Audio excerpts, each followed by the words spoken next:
பச்சை கலர்ல இருக்கிற கிளி கருப்பு கலர்ல மாறினா உங்க ரியாக்ஷன் என்னவா இருக்கும்? அந்த கிளி மாறுதாங்க இங்க ஒரு உயிரினம், அதோட கலர்ல இல்லாம வேற ஒரு கலர்ல இருக்கு. பாக்குற மக்களே ஷாக் ஆயிட்டாங்க. அது என்ன உயிரினம் அப்படின்னு தெரிஞ்சுக்கணும்னா மறக்காம இந்த வீடியோவை ஃபுல்லா பாருங்க. ஸ்பெயின் நாட்டுல ஒரு போட்டோகிராஃபர் இருக்காரு. அவரு போட்டோ எடுத்துட்டு இருக்கும் போது அவரோட கேமரால வெள்ளை கலர்ல ஒரு உருவம் தெரிஞ்சிருக்கு. பார்த்தா பேயின்லாம் நினைக்காதீங்க, அது வெள்ளை ஐபீரியன் லிங்க்ஸின் அப்படின்ற ஒரு உயிரினம். இந்த உயிரினத்தோட போட்டோ சோசியல் மீடியால வெளியாகி பயங்கர ட்ரெண்ட் ஆயிடுச்சுன்னே சொல்லலாம். பொதுவா ஐபீரியன் லிங்க்ஸ் அப்படின்ற இந்த இனம் பழுப்பு நிறத்துல இருக்கக்கூடிய ஒரு பூனை. இதோட உடம்புல கருப்பு கருப்பா புள்ளிகள் இருக்கும். உதாரணத்துக்கு சீட்டா பார்த்திருப்பீங்கல்ல, சிறுத்தை, அந்த சிறுத்தை மாதிரிதாங்க அந்த பூனை இருக்கும். இந்த பூனை வகை ரொம்ப அரிதான பூனை வகைன்னு சொல்றாங்க. அத முதல்ல வெள்ளை நிறத்துல பார்த்து போட்டோ எடுத்திருக்காரு இந்த ஸ்பெயின் நாட்டு போட்டோகிராஃபர். இந்த பூனைய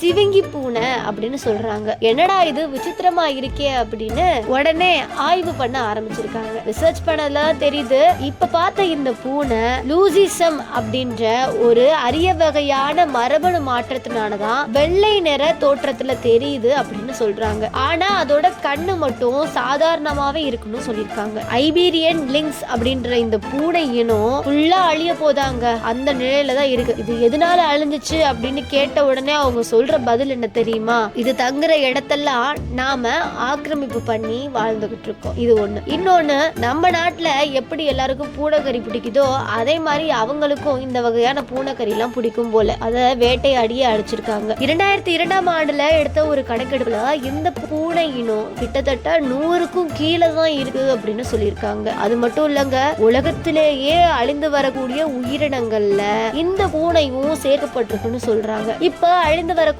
இந்த பூனை இனத்தை நம்ம எப்படியாவது மீட்டு கொண்டு வரணும் அப்படின்னு தீவிர பல நடவடிக்கைகள் நிறைய உயிரின ஆர்வலர்கள் எடுத்துட்டு இருக்காங்க. நம்ம எல்லாருமே ஒண்ணுதாங்க தெரிஞ்சுக்கணும். இன்னைக்கு இருக்கக்கூடிய இந்த உலகம் நமக்கான உலகம் மட்டும் கிடையாதுங்க. நம்மள மாதிரியே நிறைய உயிரினங்கள் இந்த உலகத்துல வாழ்ந்துட்டு இருக்கு. நாம மட்டுமே அந்த உரிமையை எடுத்துக்காம மற்ற உயிரினங்களும் இருக்குன்னு சொல்லி அந்த உயிரினங்களும் வாழ்றதுக்கான வழிவகைய மனிதர்களாகிய நாம தாங்க செய்யணும். இது மாதிரி பல தகவல்களுக்கு தொடர்ந்து நம்ம சேனலை ஃபாலோ பண்ணிக்கோங்க.